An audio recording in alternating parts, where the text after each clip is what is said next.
How does Prince Andrew get away with messing around with young for such a long time?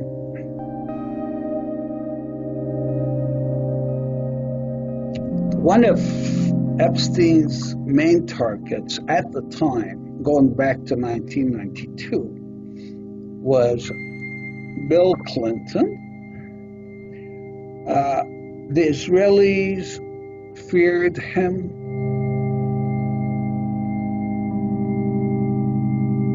Epstein had a role in compromising Mr. Clinton, President Clinton. The Israeli government had access to the highest levels, but as for us, we had access to the higher levels of the CIA and the National Security Council, the White House, and so on. Pretty high up.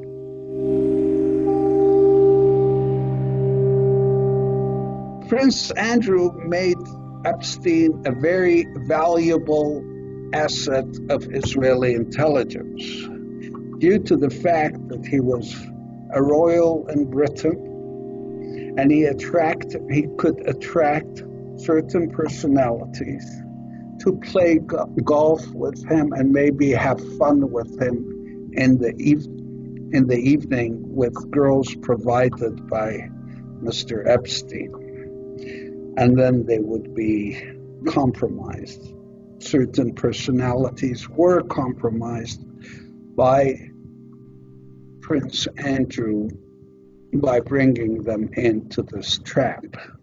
Now, Prince Andrew, the way I see it, or the Israelis saw it, he was doing it for fun. He was just a decadent royal.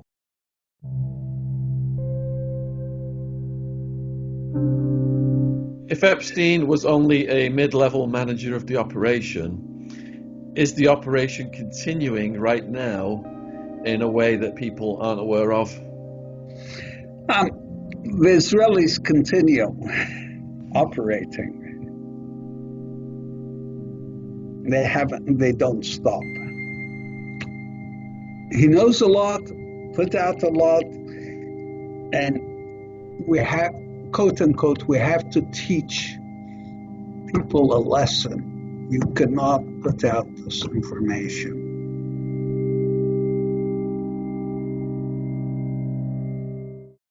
There are so many videos online about the Epstein case by researchers, journalists, and these videos, yeah, a lot of them are great information, but these are published by people looking into a goldfish bowl of the intelligence community.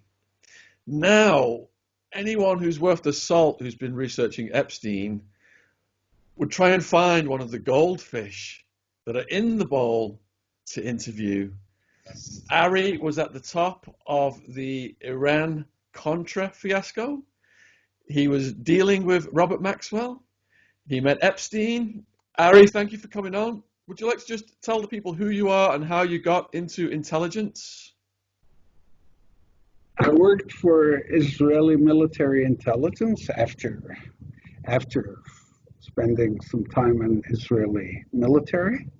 And as such, I met Robert Maxwell, and because he worked for us as well. And what year was that? I started with him in 1977. What year did you meet Epstein? It was probably in the early 80s in Maxwell's office. And how early did Epstein establish a relationship with Maxwell? Quite early. I'm not sure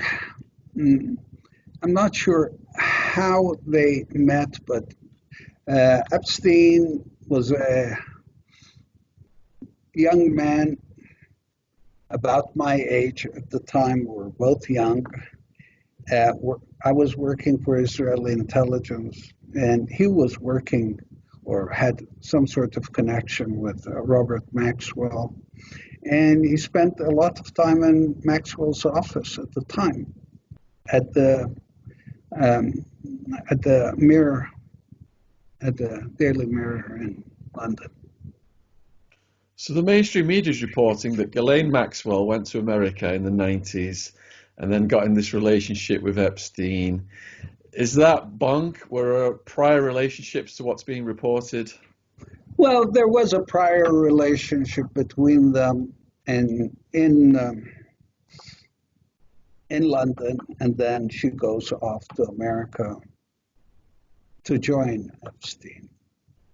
But there was a prior relationship. Actually, Daddy helped create that relationship.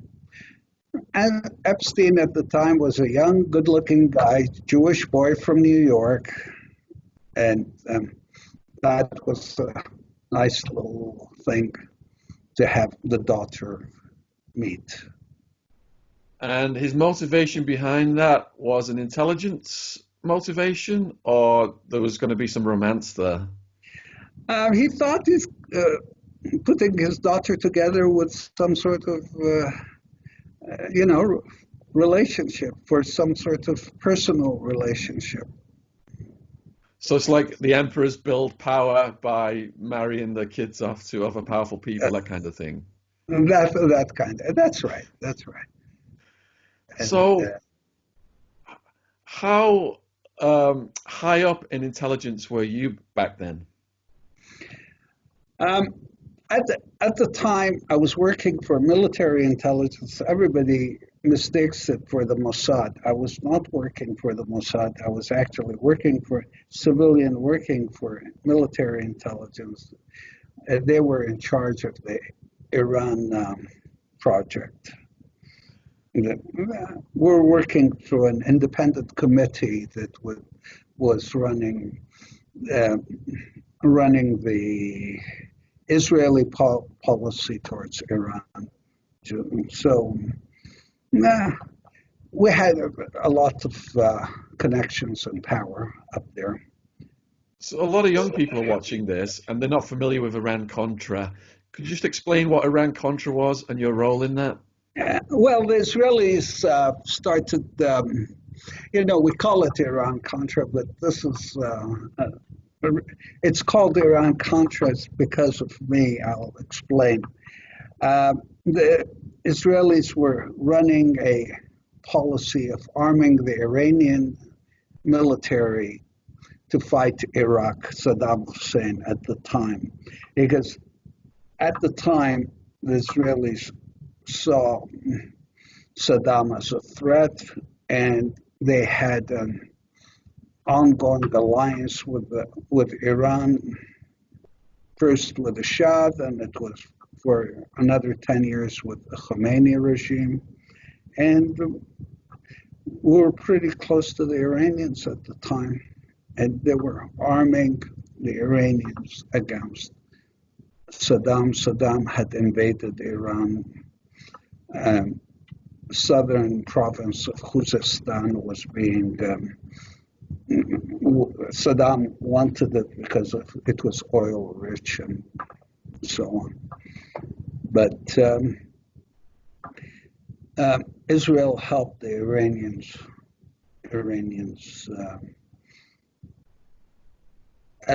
throw Saddam out of Iran, Saddam's army out of Iran. That was it was called a scandal because it was secret that Israel had a relationship with the Khomeini regime. And you were liaising with Robert Maxwell around this time. Also, he had a big role in distributing Promise software. Could you explain to people what that project was about? Promise software had a backdoor at the time, and the Israelis would have it sold through Robert Maxwell, and then would be able to follow or see what other intelligence services were doing through the computers. And this is all described in the book, The Assassination of Robert Maxwell, which quotes you extensively. How accurate is that book, and how do you think Maxwell died?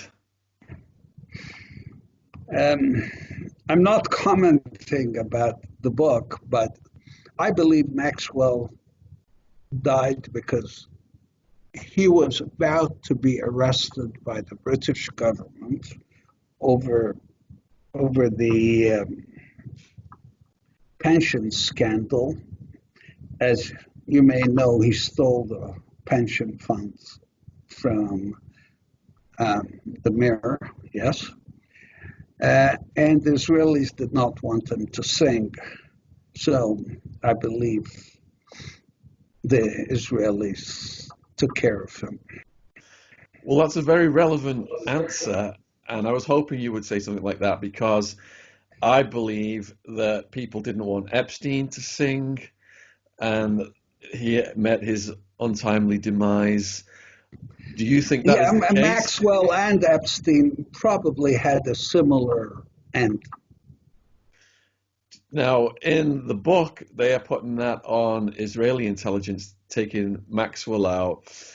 To take someone out in a federal US prison, would that have to have been a concerted effort between multiple intelligence agencies? I would assume so. I spent time if you read my book, I spent time in MCC in that exact same facility. Almost impossible to commit suicide in those cells. It would have had to be some coordination between different agencies, yes. Because Epstein was 6 foot tall, and to hang off the top bunk, his feet would have still be on the ground. And you can commit suicide by leaning forward, but that wouldn't fracture those bones in your neck. All I'm saying is probably impossible. You could probably commit suicide outside the cell, but not in the cell. So I've looked at the unredacted black book, and I've seen the names in there, and people often speculate as to who gave the order for him to have to go. Do you have any theories yourself? Well, he had to go because for various reasons, um, lots of reasons, and I believe that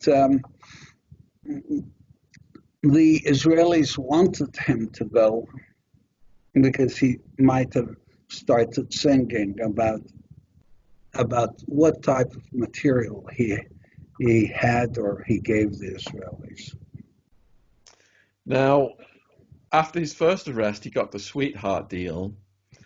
How was that arranged, and why later on was he not protected in a similar way?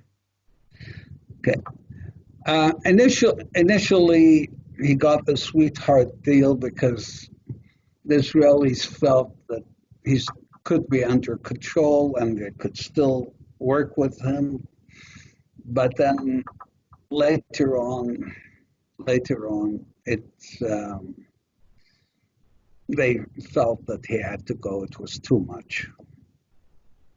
So how did they feel about his co-conspirators, Ghislaine Maxwell, Jean-Luc Brunel, Leslie Wexner, just to name a few?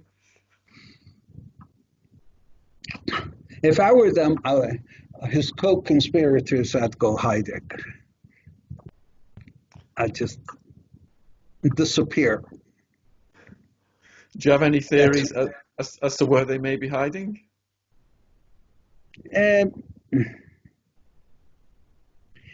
Miss Maxwell may have made the mistake of going and hiding in Israel. Yes? Thinking that she would be protected there. She's probably is protected there, but under control. She cannot have any, she would not have any freedom of movement or speaking to anybody. But the others, I believe they're probably outside the United States. What do you believe that the role of the Clintons was in all this? Well, one of Epstein's main targets at the time, going back to 1992, was Bill Clinton. The Israelis feared him. They thought he's going to be another Jimmy Carter to force them to do to give concessions to the Palestinians or to the Arabs, as Carter did. So Epstein had a role in compromising Mr. Clinton, President Clinton. So if Wexner gave Epstein this mansion for free, the mansion was already cameraed up, and I've just recently listened to a victim, Maria Farmer, I believe her name is, who was assaulted at a Wexner property. The cops were called out, and they basically worked for Wexner, and her impression was that Wexner in the intelligence agency operation was Epstein's boss in America. Do you concur with that? Possibly. At different stages, he may have had different bosses. And what do you believe Prince Andrew's role in all this was? Prince Andrew made Epstein a very valuable asset of Israeli intelligence due to the fact that he was a royal in Britain, and he could attract certain personalities to play golf with him and maybe have fun with him in the evening with girls provided by Mr. Epstein. And then they would be compromised. Certain personalities were compromised by Prince Andrew by bringing them into this trap. Now, Prince Andrew, the way I see it, or the Israelis saw it, he was doing it for fun. He was just a decadent royal doing it for fun. Yeah, the impression I get is like he was a useful idiot with a big name. Yeah. Sorry? The impression I got, he was a useful idiot with a big name. Very useful idiot with a big name, very bored, decadent. He's having fun doing this. So Epstein got the sweetheart deal when Obama and Hillary Clinton were in power, and now Trump is in power. Do you think that makes any difference? Like, will people be brought to justice in this case, or will there just be a continuation of cover-ups? Personally, I think there'll probably be a cover-up, probably be an attempted cover-up. But who knows? There are a lot of people that got hurt by Mr. Epstein and this operation. So, you never know. You never know. If Epstein was only a mid-level manager of the operation, is the operation continuing right now in a way that people aren't aware of? The Israelis continue operating. They don't stop. So with NordVPN, you can watch my Sons of Ecstasy documentary if you're in the UK, even though it's only available in America, using the Quick Connect. See, I've got it on my phone right here. Plus, as you know, I've been hacked. I've lost my YouTube channel multiple times. NordVPN protects you from multiple types of assault. You can become safer online with a single click. Stay safe from scams, phishing, and malware with Threat Protection Pro. Never stop with the fastest VPN on the market. Threat Protection Pro has protected hundreds of millions of people from attacks. Someone sent me an email pretending to be a sponsored ad, and I clicked on it, and it was a phishing attack, and that's how I lost my channel. I wish I had Threat Protection Pro at that point. If the hackers have got your info on the dark web, Nord will monitor it for you and alert you. So you can get 4 months extra on a 2-year plan at nordvpn.com/Attwood, ATTwood. It's risk-free with Nord's 30-day money-back guarantee. That's nordvpn.com/Attwood. Link is in the description box if you're watching this on YouTube. Thank you for supporting our sponsor. Back to the podcast. So is every intelligence agency then, is it like an arms race where you have to become more devious and diabolical, and they're all engaged in the honey trap schemes? No. I wouldn't say every intelligence agency does these things. Intelligence agencies do collect information and think, but these things the Israelis have taken it to an extreme.